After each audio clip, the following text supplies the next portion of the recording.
Hi everyone, it's Henry here, and in this video I'm going to be taking you through a specific element of a paint job, in this case taking gold and making it look older and more weathered. So I hope you enjoy. Let's paint.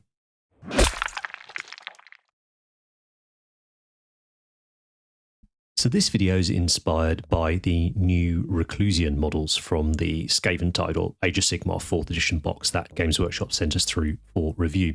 So this Ruination Chamber, sort of gnarly old Stormcasts, just got me really thinking about how could I create a particular gold scheme on one element of an army, so like the Liberators here, and then create an older version of that gold scheme in the same army without it necessarily looking like two completely different golds. And I wanted to do a bit more real-time footage and dig into something that perhaps normally I might only take a minute or two covering when we paint a whole model. So for the airbrush in this video, I'm going to be using our Cult of Paint Signature Series Infinity by Harder and Steenbeck. That's got a 0.4mm needle and nozzle in it. And every time I'm spraying, I'm going to be spraying about 25 psi. So you adjust accordingly the mix of your paint or your pressures depending on the situation that you're painting in. So for the base coat for the gold, I'm going to use Necro Gold. This is a metallic paint by Scale 75. I really enjoy the Scale 75 metallic paints. I don't use all of their paints, but I do like their metallics. I think they brush very well. I also think they airbrush very nicely. They seem to have a good size flake in them, so it doesn't look sort of super glittery on the model, but also doesn't seem to create any problems with blockages, particularly in the 0.4mm airbrush.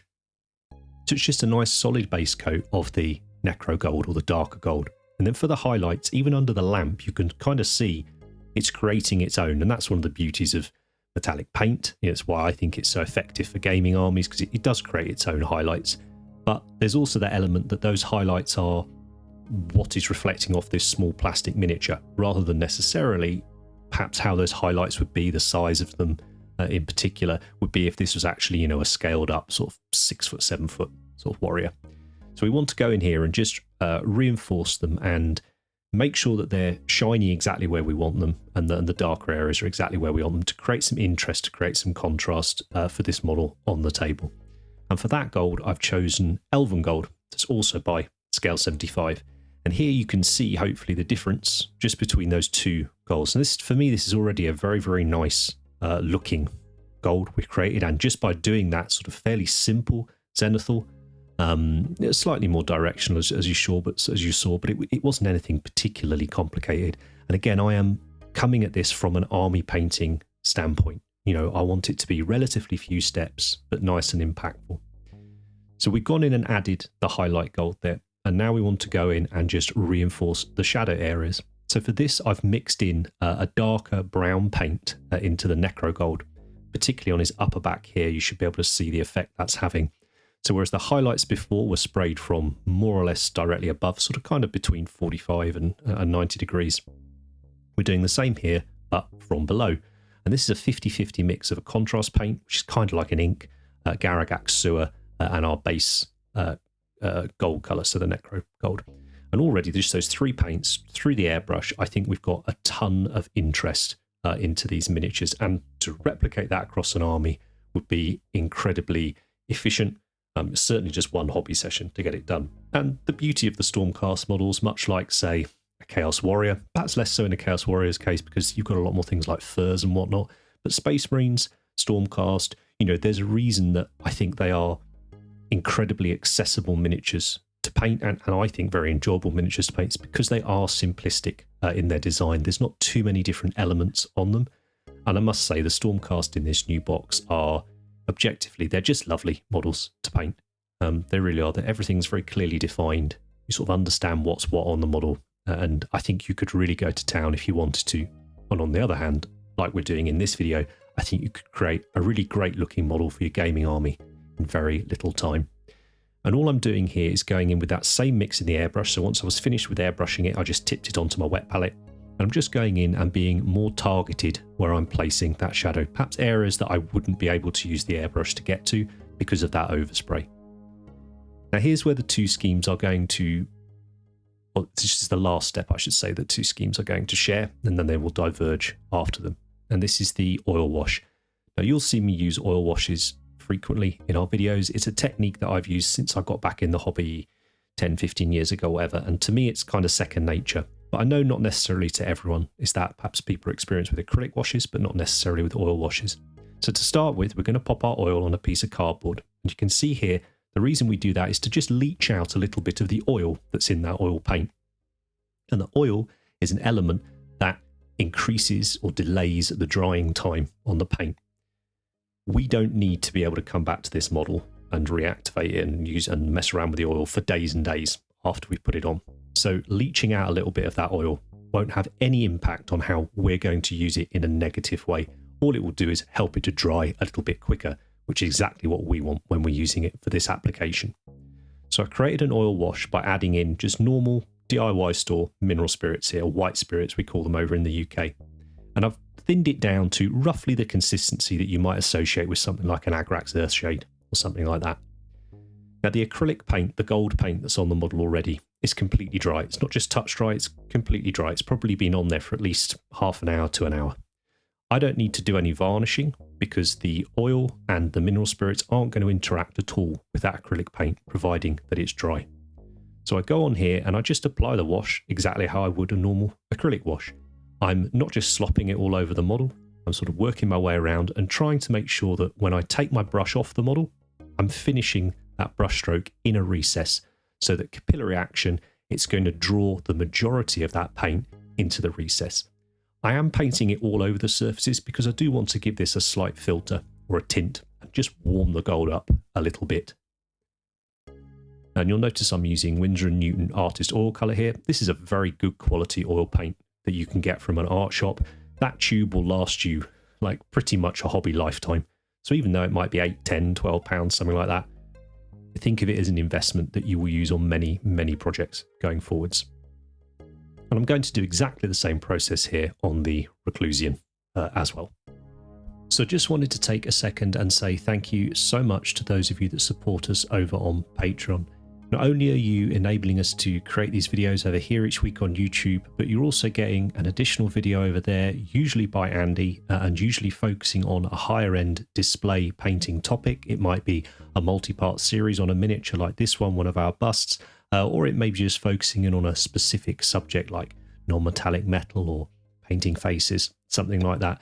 But without that support, we wouldn't be able to be doing both these channels, but also the other exciting projects we've got going, the painting competitions, the paint range that's coming out, producing these different miniatures. So we hugely appreciate all of that support.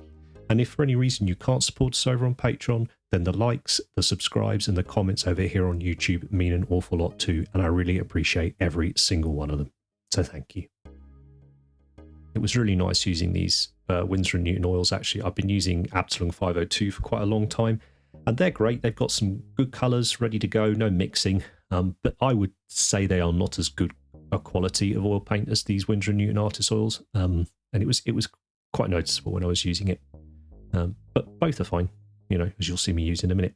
Now, I have left this about 10 minutes, probably slightly less than 10 minutes. And it's quite warm here in the UK. It's sort of early 20s, 20 degrees Celsius. It's under my painting lamps as well. But this is now completely touch dry. And that's because I haven't just slopped it all over, right? I've just put it where I wanted it. That mineral spirit, the white spirits, has evaporated very, very quickly. And because we'd removed some of that oil from the oil paint, it's not prolonged that drying time particularly. This is still very easy to smudge off if you put just a bit of pressure on it. But what we're going to do here is go in with a cotton bud with a little bit of the clean mineral spirits on it.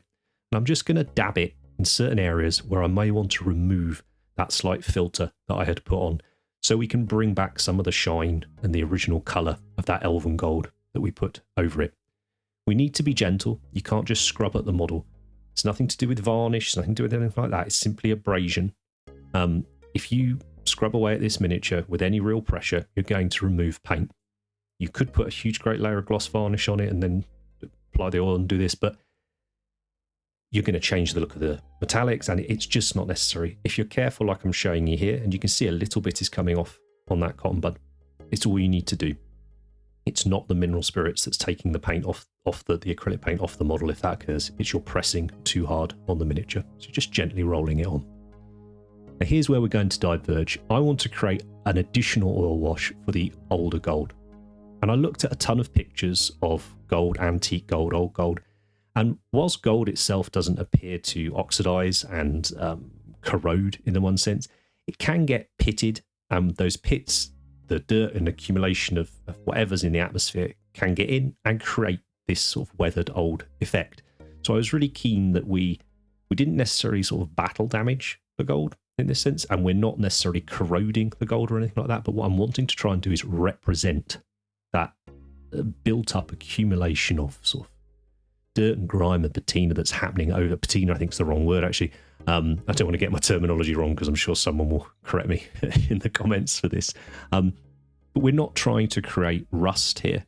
We're not trying to create the oxidization that we get, say, on something like copper. But looking at loads of photos, there seemed to be this lovely sort of dark green, brown, mottling, pitting, whatever you want to call it, across the gold surface that I thought made it look really interesting. And again, we're painting for fun. We're enjoying it. If you want to make your gold look all weird and oxidized and stuff, do it, because I bet it looks really cool. This is a thicker wash you've seen me mix up there. And that's very deliberate. I'm applying it much more thick as well. As you can see, it's staying kind of where I put it. Even it's not running into those recesses and leaving the flat surfaces clear. I pop it on a bit of plastic card again here just to show you the difference. So you can see they're much, much thicker. I would say almost sort of 2 to 3 times as thick as a traditional wash or the wash we used previously. But I'm still not going to slop it all over. I don't enjoy having to do tons and tons of cleanup work with oil. I would rather be more deliberate in the first case when I apply to the model. So I'm just going to apply this in a nice thick coat all over the areas of gold. But I am still trying to remove my brush when it's in a recess. And if I get way too much on a certain area at a time, like you can see there, I just remove some of that excess with my brush at this step. Now, if I was painting this for an army, I might make up a big batch of that mix that I just used then and keep it in a little glass jar or something, and that would be absolutely fine to use again and again throughout the use of that army. Or just keep an exact ratio that you're using. But you'll notice if you watch my videos very often, I'm not terribly good at consistent ratios.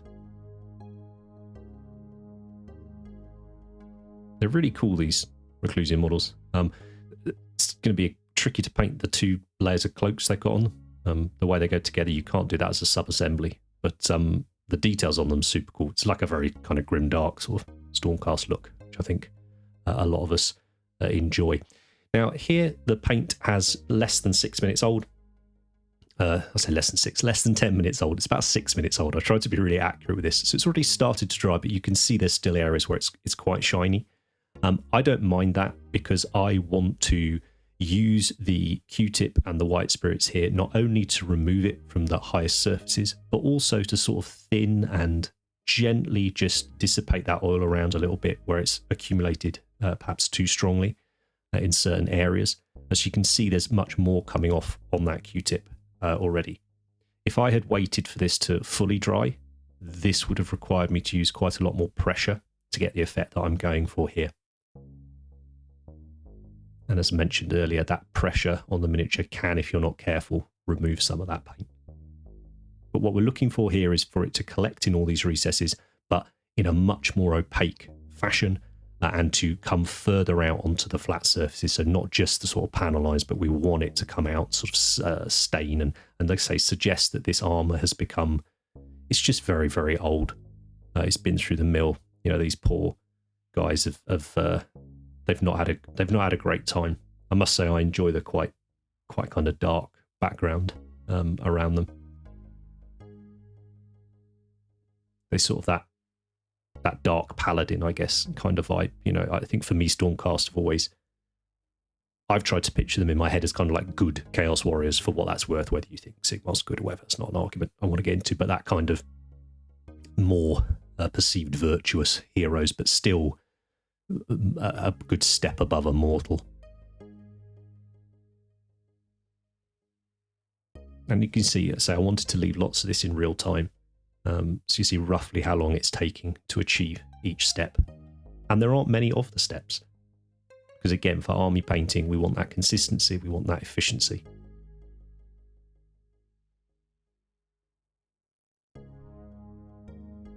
So I left these overnight, just to the next day for filming. But you would be fine to do this after about an hour. Once that mineral spirit and everything had evaporated, you'd be absolutely fine. And all I'm doing is going back in here with the Elven Gold, and I'm using a smallish dry brush. I think this is a medium or a small plus, whatever it is, whatever the dry brush is in our Artis Opus signature set. And I'm just using it to stipple. So I'm not dry brushing here. I'm just using it to stipple on certain areas that I may have lost a bit of that shine with that original gold colour. And doing exactly the same on the Reclusian, but perhaps just a little bit more sparingly. But I also like how this introduces a tiny bit of texture to the paint job, which again helps reinforce that sort of pitting look, particularly on the Reclusian. And I was keen to continue using the same colours right up until near the end, because again, I didn't want them to look like different golds. And now I go in with my little hairy brush, and I'm just going to go in with the Elven Gold again and just do a few extra highlights. So things like the rivets, some of the edges, and this does take a while. I probably spent 5 to 10 minutes, I guess, on this guy, all told, doing the gold, but there's not much else on him to paint once you've done the gold. So, it's you're certainly putting the time and the effort in for where it counts, I think, on the miniature. Here's an example of a few testers I did previously, and what I was on about that not wanting it to look like a different gold. So the one on the right, I've done an additional highlight step, which I'm going to show you shortly, but I think I did far too much of it, and what I think I've ended up with is not necessarily an older looking gold. I think I've just ended up with 2 different looking golds, both really nice, but not quite what I was looking for or challenging myself to do on this scheme. So here, rather than just use a pure Elven Gold highlight, which I've done on some areas of the model, on the real sort of highest areas that I think would reflect the light, so again, things like the rivets, the apex of the knee pad, I've gone in and done a 50-50 mix with the Elven Gold and then a colour called light bronze, which is basically just a kind of pale, desaturated gold bronze colour. And it's that sort of desaturation I was after. Again, when I looked at these pictures of old antique gold, where it had been polished over the centuries, you had got this accumulation of sort of patinary dirt stuff in the recesses like we've got with the oil wash. But then on the areas where it had been highly polished, it had faded that gold slightly. It hadn't gone completely silver, but it had definitely discoloured it. It had become a little more desaturated, become less rich gold. And this is what I was trying to represent with this step.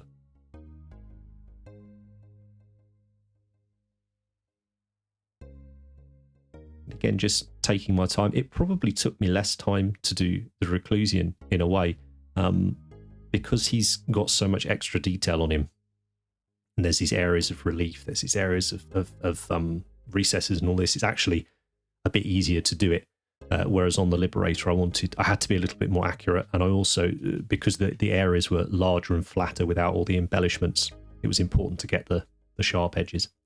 So here you can see the two of them together. I'm very, very pleased with how this has come out as an exercise. I think it still reads as the same gold, but older, which was the goal with this. It was not a laborious thing to do at all. It was very, very enjoyable painting. And yeah, I must admit that the models are really good fun to paint. I've just blacked out the other details. I say I felt for this video, I was wondering what I could do for the SKAVENTIDE release that would be perhaps help people enjoy their painting a bit more.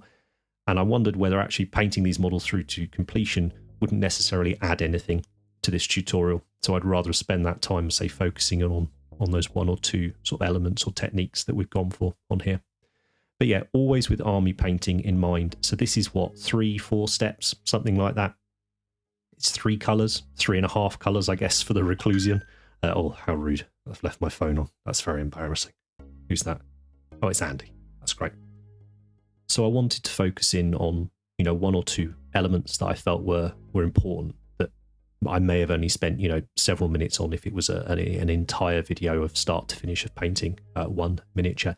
If it has been helpful, if you have enjoyed it, if you would like to see more of it, whether it's with a Stormcast or whether just going forwards, we drop one of these in sort of every month where we delve a little bit deeper into one element of the miniature, please let me know in the comments, because I'm looking to evolve the channel a little, but it needs to be useful for you guys. It's not just about me painting a new miniature every single week and sharing it with you. I want it to be useful to everyone. So as usual, if you've got any questions about anything I've done, pop them down in the comments. I'll get back to you as soon as I can. Thanks ever so much for all of your support. Take care, and I'll see you next time. If you've liked any of the models in this video and you fancy having an army of them yourself, but perhaps you don't have the time or wherewithal to get it done, consider dropping us an email at commissions@cultofpaint.com, and maybe Ben can sort you out.